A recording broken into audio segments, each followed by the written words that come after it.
Donc ce 9e congrès aborde, mes chers amis, les thèmes combien d'actualité des urgences et des territoires, de l'urgence.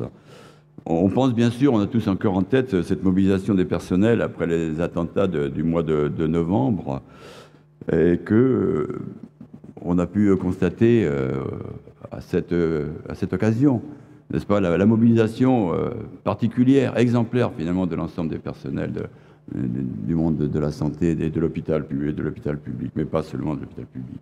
Et donc, c'était important, et qu'à l'époque, on le voit bien maintenant encore, si l'urgence était avant tout celle du traitement des blessures physiques, on sait aussi que c'est aussi celle de la prise en charge des affections psychiques, on en parlera sûrement dans la journée. Edgar Morin disait ne pas sacrifier l'essentiel à l'urgence, mais obéir à l'urgence de l'essentiel. Et au cœur de cette année 2016, donc si mouvementée, cette phrase prend sans doute un sens tout particulier. Dans chaque situation d'urgence, les professionnels de nos établissements ont obéi à l'urgence de l'essentiel. Soigner nos concitoyens, les maintenir en vie, leur proposer la meilleure prise en charge possible. Et les professionnels aussi, à travers leur humanité, ont toujours tenté de préserver l'essentiel des situations de détresse profonde, en apportant à tous réconfort et apaisement face, bien sûr, à la douleur. Les premiers acteurs sont bien entendu les professionnels de la médecine d'urgence, dont il faut saluer l'engagement, le professionnalisme et le courage.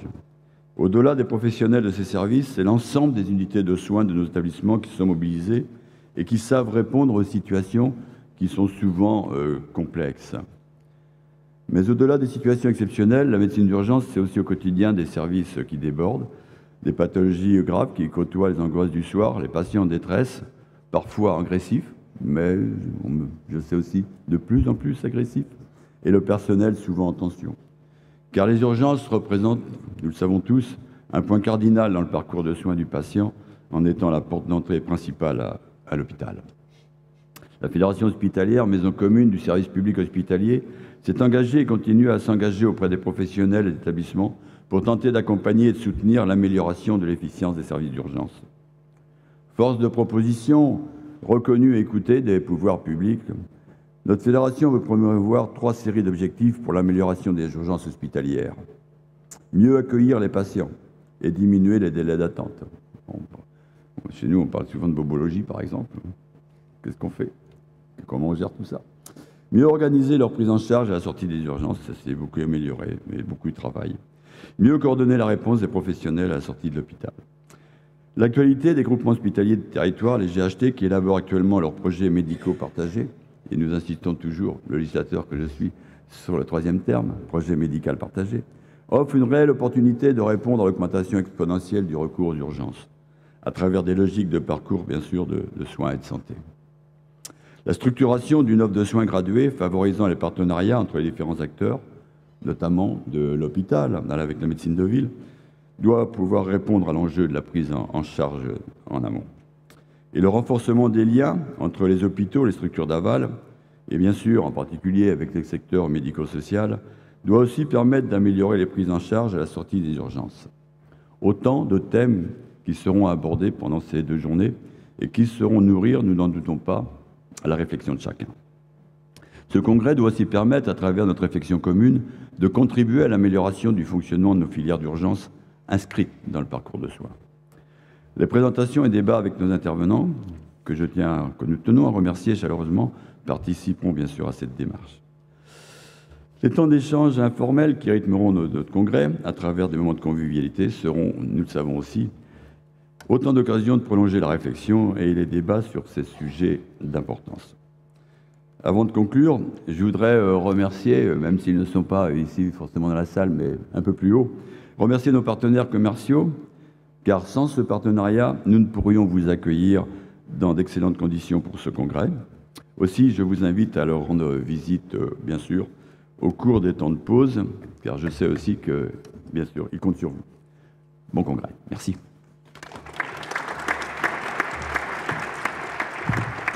Merci, Monsieur le Président. Et maintenant, j'appelle Frédéric Valtou, qui est le président de la Fédération hospitalière de France et maire de Fontainebleau. Merci, Frédéric, d'être là.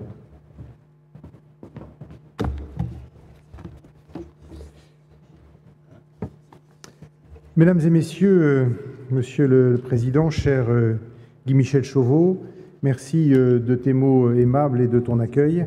Toujours aussi heureux de venir dans cette belle région, Pays de Loire. Merci à Yann Bubien aussi de son accueil et de la qualité de l'organisation. Je n'ai pas encore eu le temps de me balader dans le salon, mais j'ai vu qu'il était dense, il était nourri. C'est vrai qu'ici, et ça me permet de saluer Dr Richard Yvon, il y a un outil magnifique, donc la municipalité sait recevoir et en tout cas met à disposition des hospitaliers pour un congrès comme celui-ci, un outil tout à fait adapté.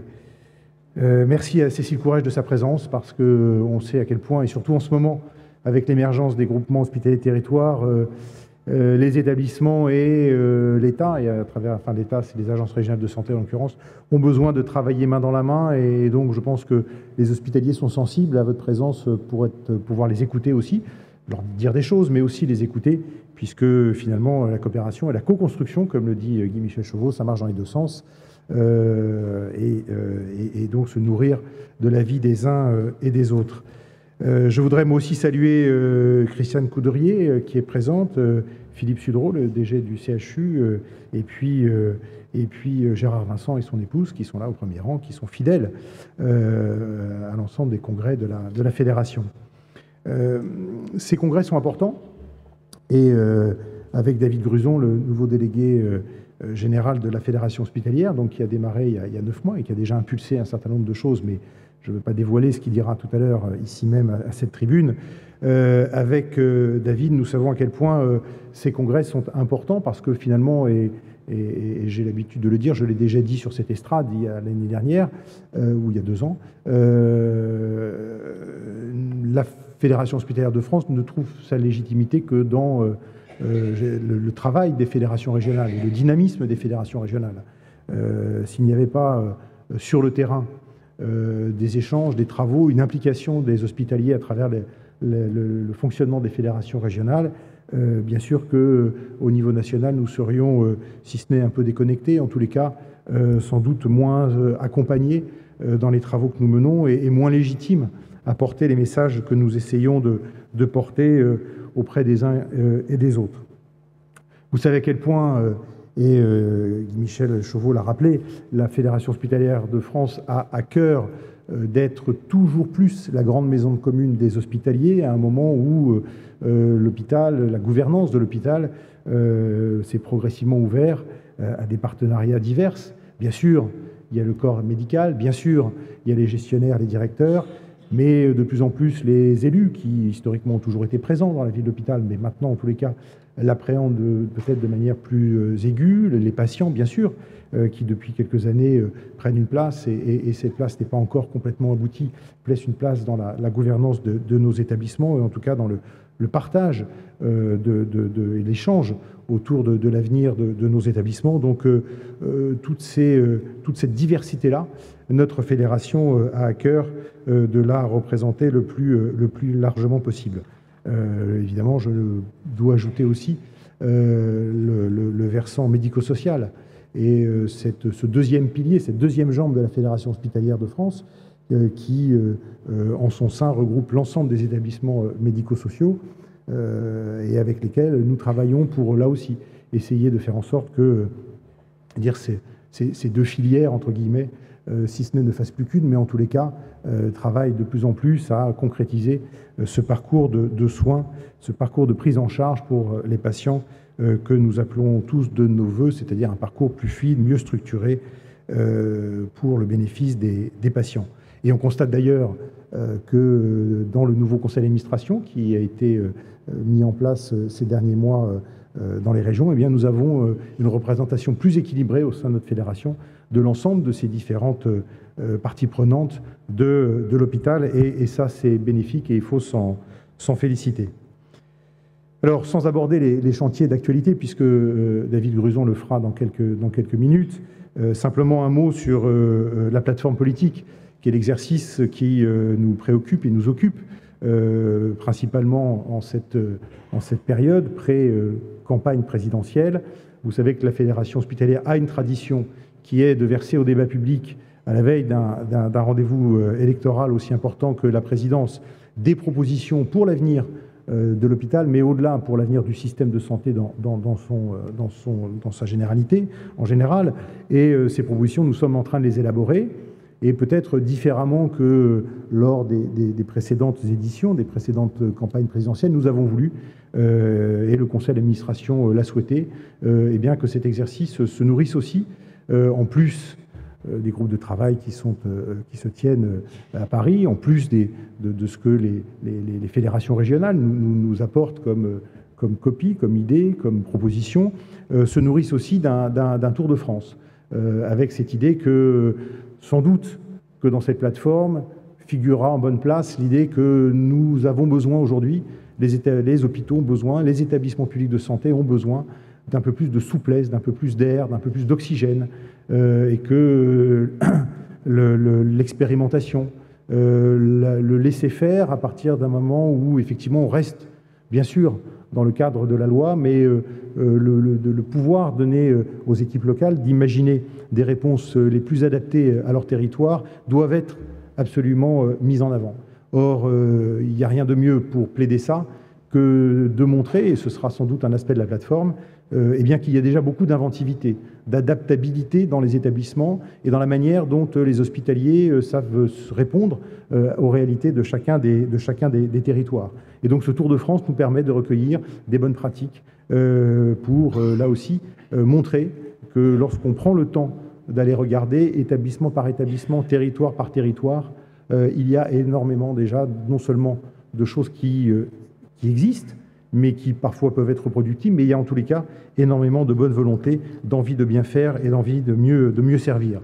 Parce que s'il y a une constante, et ça je pense qu'on en est tous persuadés, s'il y a une constante, c'est bien que les hospitaliers savent s'adapter. On le disait souvent avec Gérard Vincent, il n'y a aucune raison que ça change.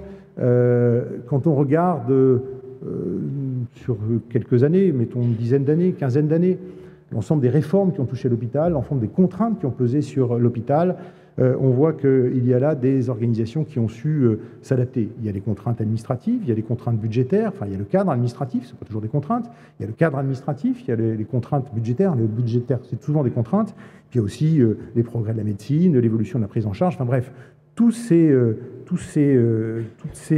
causes, tout cet environnement qui fait que nos organisations, finalement, ont su répondre présent à tous les défis qui leur sont effectivement, qu'ils ont à affronter.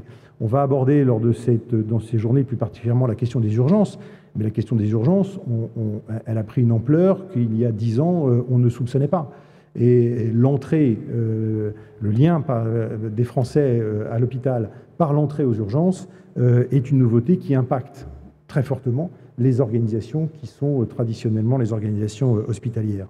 Mais il faut en permanence, et ça c'est un des rôles de la fédération, il faut en permanence rappeler que l'hôpital c'est aussi le lieu de l'excellence. C'est aussi le lieu où on innove, où on imagine, où on prend en charge la complexité, c'est le lieu de la technicité. Quelques chiffres, mais il faut les avoir en tête, parce que souvent, c'est pas ces chiffres-là qu'on lit dans les médias, et pourtant ces chiffres-là sont réels. 80% des cas les plus complexes sont pris en charge à l'hôpital. L'hôpital prend en charge 90%, porte 90% des réanimations. 75% de l'oncologie est traitée dans les établissements publics de santé. Et la quasi-totalité des patients précaires sont traités à l'hôpital.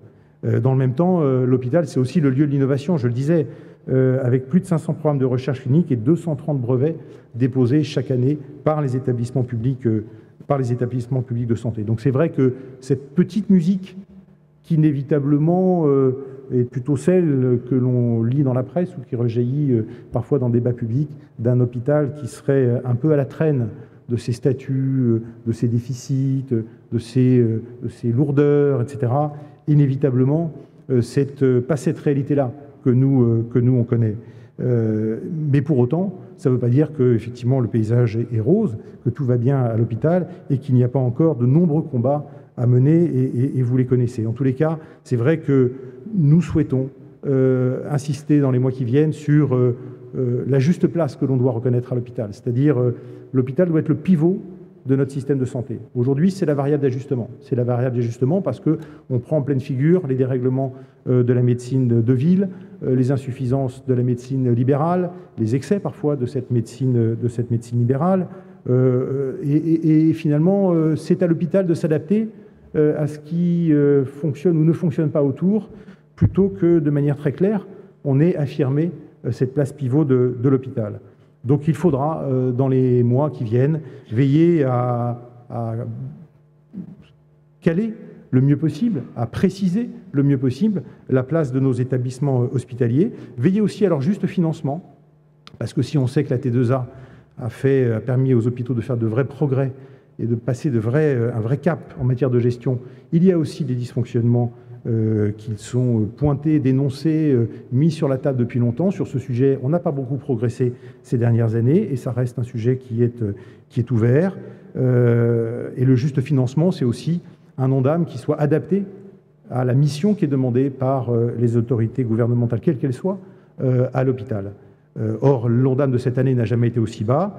Et si on y ajoute le protocole sur les carrières, dont le coût est de près de 2 milliards d'euros, et la hausse du point d'indice, dont le coût pour les hôpitaux est de 700 millions d'euros, on voit qu'on charge énormément la barque des hôpitaux, tout en nous demandant, bien sûr, tout en vous demandant, tout en demandant aux gestionnaires, tout en demandant aux communautés hospitalières de veiller à la maîtrise du déficit.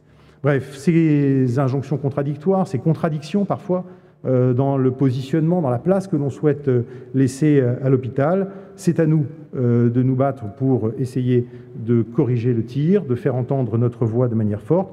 Le débat présidentiel, j'y reviens, va être l'occasion de plaider pour cette juste place pour nos établissements, et c'est pour ça que nous nous lançons dans ce travail de plateforme. Alors, les urgences qui ont été évoquées, je ne vais pas les aborder trop longuement, mais là aussi, on voit bien que des choses ont été dites, des choses ont été faites, et la réalité du terrain nous place dans une certaine ambiguïté. Je veux rappeler ici l'accord sur les urgentistes que nous avions à l'époque, et Gérard Vincent s'en souvient, assez fortement dénoncé. En tout cas, nous en avions dénoncé la manière dont il avait été négocié. C'était en décembre 2015. Puis finalement, nous avions obtenu, un peu dans l'inspiration d'ailleurs du rapport de Jean-Yves Graal, de la ministre, qu'elle accepte le report dans la mise en œuvre de ce protocole sur les temps de travail, le temps de réorganiser, d'organiser ces équipes territoriales d'urgence, ce qui était tout à fait logique avec la montée en puissance des groupements hospitaliers de territoire, c'est-à-dire une approche par le territoire de l'organisation des équipes hospitalières. Or, aujourd'hui, au début de l'automne 2016, force est de constater que très peu d'établissements se sont engagés dans cette voie-là. Les agences régionales de santé, alors je ne parle pas d'ici, parce qu'ici, je pense que ça doit être, on va dire que ça doit être fait, je ne sais pas. Je généralise, les agences régionales de santé en général, à travers la France, n'ont pas tellement poussé le dossier et n'ont pas accompagné les établissements dans cette mise en œuvre. Et donc, on est dans une situation un petit peu intermédiaire, où finalement, certains doivent appliquer, sont poussés à appliquer un accord sur les temps de travail sans que le préalable des équipes territoriales ait été mis en place, et donc ça coûte à l'hôpital, sans que derrière on ait formaté, organisé, revu la voilure de ces équipes territoriales, ces équipes d'urgence. Donc c'est un sujet, surtout quand on sait que le rythme de fréquentation aux urgences continue à grimper de manière énorme. On est sur un trend de 10%, c'est-à-dire le même que les années précédentes, comme si finalement le temps passe, les réformes passent, les promesses aussi, mais à l'arrivée, on constate toujours les mêmes évolutions. Nous étions avec David à Poitiers avant-hier. Poitiers est sur un niveau de plus 10% de la fréquentation à ces urgences, et je pense que la plupart des établissements sont dans cette même épure. Et donc, la question des urgences, c'est bien sûr une question qui est posée à l'hôpital sur le temps d'attente, sur la qualité de la prise en charge. Il y a des expériences qui sont menées. On va nous présenter tout à l'heure l'expérience de Nantes. Je sais qu'elle est intéressante. Mais néanmoins, là aussi, ce n'est pas aux hospitaliers de régler que le problème des urgences. Le problème des urgences, c'est un problème beaucoup plus vaste, qui est le problème de la médecine libérale, qui est le problème de la permanence des soins, qui est le problème mais aussi de l'aval. Donc, une série de problèmes qu'on demande pour l'instant aux hospitaliers de gérer entre eux, mais qui pourtant est l'affaire et la responsabilité de l'ensemble des acteurs de notre système de santé. Et donc c'est un sujet, c'est très bien de l'avoir mis à l'ordre du jour, parce que c'est pour moi un sujet vraiment symptomatique des défis auxquels est confronté l'hôpital aujourd'hui, cet hôpital qui ne veut plus être la variable d'ajustement et qui ne doit plus être la variable d'ajustement du système de santé, qui veut en être le pivot, mais qui souhaite que, eh bien, à partir du moment où on en fixera très, très clairement la position qui doit être celle de l'hôpital dans notre système de santé, on puisse prendre les mesures qui permettront, eh bien, aux hospitaliers de dérouler la mission qu'elle est leur, cette belle et noble mission de service public hospitalier. Merci beaucoup.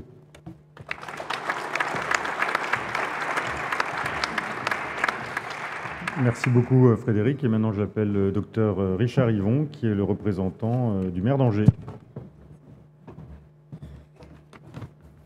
Monsieur le président de la Fédération hospitalière de France, monsieur le directeur général du CHU d'Angers, monsieur le président de la FHF des Pays de la Loire, madame la directrice générale de l'ARS, monsieur le président du conseil de surveillance du CHS d'Angers. C'est un grand honneur de me retrouver parmi vous ce matin et de représenter le maire dans ce centre des congrès à l'occasion de l'ouverture de votre 9e congrès. Vous êtes vous citiez la qualité de l'endroit pour vous accueillir, et c'est vrai que profitez-en, parce que nous allons annoncer au prochain conseil municipal la rénovation de cet endroit, et le prochain centre des congrès devrait être encore plus beau. Vous avez choisi de travailler sur le sujet les urgences et territoires. J'avais prévu un discours, et puis tout à fait par hasard, j'ai vu Monsieur Chauveau, qui est le maire député maire de La Flèche, et moi je ne peux m'empêcher de revenir sur une expérience que j'ai vécue quand j'étais interne dans votre hôpital chez vous. Et je crois qu'il va bien illustrer la question de l'urgence et territoire. À l'époque, le scanner était à Sablé, et les urgences médicales, on accueillait les patients à La Flèche. Et donc on devait transférer les malades et les faire passer de l'un à l'autre. Et le jeune interne que j'étais alors, donc il n'y a pas si longtemps, mais le jeune interne que j'étais alors, s'est retrouvé un jour à devoir choisir. C'est-à-dire qu'un jour, on a dû choisir qui irait passer le scanner. Ce qui est terrible. Quelques années après, quand j'allais à Paris, j'ai vu sur le côté de l'autoroute le Bailleul. Et je me suis dit, enfin, ils ont trouvé la solution, il y a une bonne entente du territoire, et on a créé quelque chose qui était au service et qui permettait aux jeunes internes, aux médecins et surtout aux patients qui étaient là, de ne plus avoir à être dépendants, enfin en tout cas à ne plus avoir à faire leur choix de décision diagnostique ou de décision thérapeutique impactés par le territoire. Et je crois que c'est vraiment l'enjeu. Alors aujourd'hui, j'ai une double casquette qui est celle d'abord, enfin la première des casquettes, celle de représenter le maire d'Angers et le conseil municipal, mais je ne peux pas m'empêcher d'être médecin et d'avoir envie de débattre avec vous sur tous ces sujets. Mais je crois que la question, elle est là. C'est-à-dire que concrètement, l'urgence sans le territoire, c'est absolument impensable. Pourquoi on choisissait aussi d'être interne à La Flèche? C'est parce que les internes du CHU de M. Bubien, on choisissait d'aller à La Flèche parce qu'on pouvait y aller rapidement. On choisissait aussi d'aller à La Flèche parce que c'était facilement, on pouvait transférer facilement nos malades. Enfin, vous voyez, donc les liens sont intimement liés. Et donc les politiques ont une responsabilité évidente, prépondérante dans l'aménagement du territoire. J'entendais tout à l'heure que toutes ces décisions se font en plus actuellement avec le contexte budgétaire que nous connaissons tous, et se font aussi dans un contexte avec une actualité terrible qui montre que le rôle prépondérant des urgences. Je crois que vous allez échanger sur tous ces sujets et vous devriez avoir des débats passionnants auxquels j'aurais aimé participer, mais malheureusement, je ne pourrais pas. Mais je crois que ici, je tiens aussi à saluer le travail formidable fait par les professionnels de santé, les personnels des hôpitaux, les libéraux, pour permettre que chaque habitant de notre territoire ait l'assurance que, où qu'il soit et qu'à quelque moment que ce soit, il puisse être pris en charge par les équipes d'urgence en cas de pathologie. Et je pense qu'on peut être fier, même s'il y a des dysfonctionnements, même si des fois les gens attendent, même s'il peut y avoir. On est quand même dans l'un des rares pays au monde où, sans condition de moyens, vous pouvez être pris en charge toute l'année, partout sur le territoire français, par des équipes extrêmement performantes. Et ça, c'est une fierté qu'on doit porter, qu'on doit aussi défendre et vraiment la mettre en avant. Les collectivités locales, et notamment celles que je représente ici, ont la mission d'aménager ces territoires. Comment espérer maintenir un système d'urgence performant sans des infrastructures de qualité et la mise en place de politiques efficaces en la matière? Il s'agit là de pointer l'importance des relations entre la ville et l'hôpital, entre la ville et l'ensemble des acteurs de santé, dans lequel, dans un souci de cohérence des politiques de santé au sein du territoire. À ce titre, à Angers, nous menons une politique volontariste et ambitieuse. Il s'agit à la fois de faciliter l'accès aux soins à travers des opérations d'urbanisme, par exemple, de prévenir les urgences à travers des dispositifs innovants qu'on a mis en place ici. Je pense au dispositif des noxambules, qui permettent de prévenir l'alcoolisation massive des jeunes festifs sur le domaine public, ou encore d'accompagner des innovations pour une meilleure prise en charge des urgences. Je pense ici à la filière numérique que nous accompagnons à Angers avec le label French Tech, et vous êtes dans la cité des objets connectés. Les défis d'avenir que nous aurons à relever passeront bien sûr par le développement du numérique sur notre territoire, qui aura vraisemblablement un poids de plus en plus important dans l'efficacité de la prise en charge des urgences. Je suis donc très heureux de voir qu'Angers constitue un terreau fertile au développement de vos réflexions, au partage de vos expériences. Je pense que vous êtes dans une cité qui est heureuse d'accueillir un travail autour des urgences. Vous êtes dans la cité où vous avez le plus vieil hôpital de France, je pense à l'hôpital Saint-Jean. Je tiens donc en mon nom, celui de toute l'équipe municipale, celui de notre maire Christophe Béchu, à remercier la Fédération hospitalière de France pour l'organisation de cet événement qui participe au rayonnement de notre ville. Merci à tous.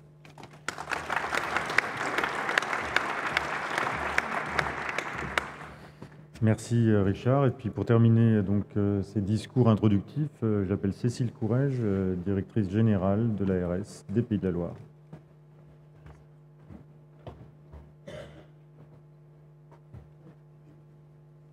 Messieurs les présidents de la FHF nationale et régionale, monsieur le représentant du sénateur-maire d'Angers, messieurs les délégués nationaux et régionaux de la FHF, cher David et cher Yann, monsieur le directeur général de l'ARS, Jean-Yves, qui retrouve ici sa région d'origine, mesdames et messieurs les élus, les professionnels de santé et directeurs d'établissement, mesdames, messieurs.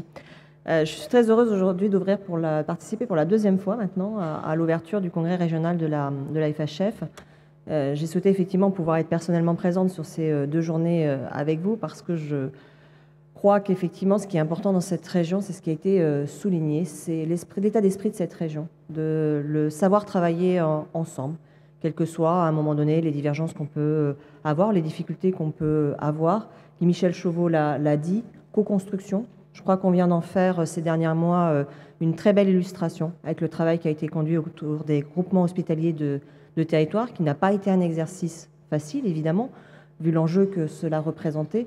Mais je crois qu'on a su aussi garder présent tous à l'esprit l'objectif que portaient ces groupements hospitaliers de territoire, l'ambition qu'ils portaient, et qu'on a su, au moment où il fallait, savoir s'unir aussi et trouver les points d'arrivée qui permettaient à chacun de se retrouver dans ces groupements hospitaliers de territoire. Et ça a été possible parce que justement, ça a été dans la confiance et dans la co-construction que ça a pu être conduit, d'abord par les établissements hospitaliers dans le cadre de la Fédération hospitalière de France, mais aussi avec l'accompagnement de l'Agence régionale de santé. Et dès le départ, effectivement, on s'était mis dans cette posture, dans cette attitude, d'être d'abord en accompagnement d'un projet qui devait être porté par les hôpitaux, parce que les GHT, c'est d'abord une coopération interhospitalière. Je suis particulièrement heureuse d'être parmi vous aujourd'hui aussi au vu du thème que vous avez choisi, urgence et territoire. Et c'est l'occasion pour moi, en tant que aux représentants publics de la santé, mais aussi simplement en tant que citoyen, de remercier l'ensemble des professionnels de santé pour leur abnégation. Nous avons tous en tête les événements que nous avons connus ces derniers mois, la présence de la menace terroriste, et une fois de plus, l'hôpital a été en première ligne. Bien sûr, d'abord SAMU et services d'urgence, mais pas seulement. C'est toute la communauté soignante qui a été mobilisée, que ce soit à Paris ou à Nice. Et sans hésitation, alors qu'eux-mêmes étaient sous le choc, sans compter le temps, la fatigue. Ils y ont répondu avec professionnalisme et humanité, et ils méritent tous notre reconnaissance. Malheureusement, tout cela n'est pas derrière nous, et c'est nous tous, dans toutes les régions, qui sommes appelés à se préparer à devoir faire face potentiellement à un nouveau drame. Et je remercie ici tous les établissements qui se préparent à une éventuelle situation exceptionnelle, en espérant, avec vous bien sûr, que nous n'aurons jamais à vivre en réel, ce pourquoi nous sommes en train de nous préparer. Nous sommes donc avec les urgences sur un service essentiel, un service vital dans les cas de grandes crises, mais surtout un service qui est fortement et de plus en plus sollicité au quotidien par nos concitoyens. La région du Pays de la Loire n'est peut-être pas la région qui connaît le taux de passage aux urgences les plus élevés, mais par contre c'est une des régions qui connaît le taux de progression le plus rapide sur le recours aux services d'urgence. Un autre chiffre nous interroge, c'est celui du nombre de jours de tension qui sont annuellement déclarés à l'Agence régionale de santé. Il y a bien sûr des événements qui sont plus conjoncturels, l'afflux estival, les épidémies automno-hivernales, mais on ne peut être qu'interpellé quand on voit que l'année dernière, par exemple, certains établissements, dès le mois de novembre, alors qu'on n'était pas en période épidémique, commençaient à se déclarer en tension, et certains d'ailleurs pour ne quasiment plus quitter cet état de situation jusqu'à l'été compris. À cela s'ajoutent bien sûr des problèmes récurrents, notamment celui de la démographie médicale et de la ressource médicale, avec des situations qui sont devenues critiques cet été et qui ont été conduits à devoir mettre en place des solutions d'urgence et qui tout simplement pèsent de plus en plus lourdement sur les établissements, avec un recours qui croît à l'intérim médical, avec tous les surcoûts induits que ça implique, mais aussi au-delà de ça, surtout, les difficultés de continuité, de fonctionnement que cela entraîne dans les services. Toutefois, contrairement à ce que l'on peut penser, et là, effectivement, je vais revenir sur ce qui a été dit tout à l'heure, le fait qu'on ne peut pas tout demander à l'hôpital et que le sujet n'est pas qu'à l'hôpital quand on traite ces sujets-là. Quand on regarde les périodes les plus tendues, ce n'est pas nécessairement celle de la permanence des soins. C'est bien dans la journée, souvent, qu'on a les périodes les plus tendues, ce qui montre aujourd'hui que le problème n'est pas celui seulement de la permanence des soins, mais c'est un problème beaucoup plus global, qui est celui de la continuité des soins et de l'accès aux soins non programmés. Et donc, si on prend cet état d'esprit, ça nous oblige à revoir notre façon de penser et à élargir justement notre réflexion, qui est souvent trop centrée sur le sujet des urgences et de la permanence des soins, et qui, au final, pour beaucoup, sont surtout les récipiendaires de ce qui se fonctionne mal, en amont ou en aval, et donc de tous les dysfonctionnements ou les difficultés de fonctionnement qui se passent dans le reste du système de santé. Nous sommes appelés donc à appréhender le sujet de manière différente, en se plaçant du côté de l'usager, bien sûr, en prenant le risque de rupture avec la façon dont nous avons pu penser dans les années précédentes, plutôt posée autour du dimensionnement de l'offre ou de l'organisation de la permanence des soins. Il faut que nous élargissions notre champ de vision en justement s'écartant cette vision trop fragmentée de l'offre de soins, de la réponse, d'un côté l'offre libérale versus l'offre hospitalière, le premier recours versus le second recours, la permanence des soins et les périodes hors permanence des soins. Il y a des facteurs récurrents, bien sûr, les facteurs épidémiologiques que j'évoquais, les facteurs prévisibles, grippe, broncholique, gastro ou afflux estival, mais il y a des facteurs aussi plus structurels qu'on va devoir anticiper, le vieillissement de la population, le développement des maladies chroniques. Il est donc urgent que nous attelions à ce sujet-là et que nous fassions pivoter notre façon d'appréhender le sujet pour aller beaucoup plus dans une logique de parcours avec l'objectif de répondre à ce qu'on peut appeler la demande inopinée de soins ou ce que maintenant on appelle de plus en plus dans la littérature les soins non programmés. Cela nous invite effectivement à décentrer notre réponse pour ne pas en rester seulement aux structures d'urgence, même si on va abondamment en parler aujourd'hui, qui est une réponse indispensable, mais qui doit pour partie rester subsidiaire. Et donc ça nous emmène à plusieurs enseignements. Et le premier que je tire, et là je suis effectivement en plein accord avec le thème que vous avez choisi aujourd'hui, c'est que nous devons effectivement regarder ce sujet au niveau des territoires. Les réponses doivent tenir compte effectivement de la réalité de chacun, en termes de composition socio-démographique, de variation des comportements, des modalités de recours, des différentes réponses existantes qu'on ne peut plus effectivement ignorer, et de la réalité aussi, bien sûr, des problématiques du premier recours, et en particulier dans les territoires où la démographie médicale et la ressource médicale se font rares, aussi bien à l'hôpital qu'en ville. Le deuxième enseignement que je tire, et là je me réfère à l'expérience que nous avons dans cette région sur la permanence des soins ambulatoires, là où il y a une articulation forte entre acteurs, les réponses sont plus performantes. Et donc, de ce point de vue-là, comment on ne pas voir justement dans le besoin de soins non programmés, si ce n'est comme justement le témoin d'une rupture de parcours, et en tout cas comme un indicateur d'efficience, ou plutôt ici d'inefficience, de la coordination en amont et qui devrait limiter le recours aux services d'urgence. Il faudrait, de ce point de vue-là, il faut aussi éviter de tomber dans une vision un petit peu trop rapide des choses qui viserait à opposer les réponses les unes par rapport aux autres, ou à pointer l'insuffisance de l'autre pour expliquer seulement la situation de l'autre. Je préfère estimer que la réponse au sujet qui nous est posé est plutôt un sujet de réponse collective des acteurs du territoire et que nous pourrons avancer si nous savons travailler ensemble et pas nécessairement en s'opposant. C'est un sujet important, alors vous me direz comment faire. C'est un peu toute la difficulté et je ne vais pas prétendre ici avoir de réponse immédiate ou toute faite à faire. Mais il me semble nécessaire, vu l'importance du sujet, que nous l'abordions de façon transversale dans une approche territoriale. Et c'est pour ça que nous avons souhaité en faire au niveau de l'Agence régionale de santé, mais avec aussi l'accord des différents acteurs concernés, un des prochains chantiers de notre projet régional de santé qui sera consacré justement au sujet des urgences et des soins non programmés. Il va falloir pour ça, effectivement, que nous puissions nous atteler à des diagnostics territoriaux, à une analyse, bien sûr, de la littérature existante, et surtout à regarder l'ensemble des champs du possible, et pour cela, en essayant de mobiliser les nouveaux outils qui nous sont donnés par la loi. Deux me paraissent incontournables à ce titre. Ça a été évoqué, je l'ai évoqué au départ, les GHT.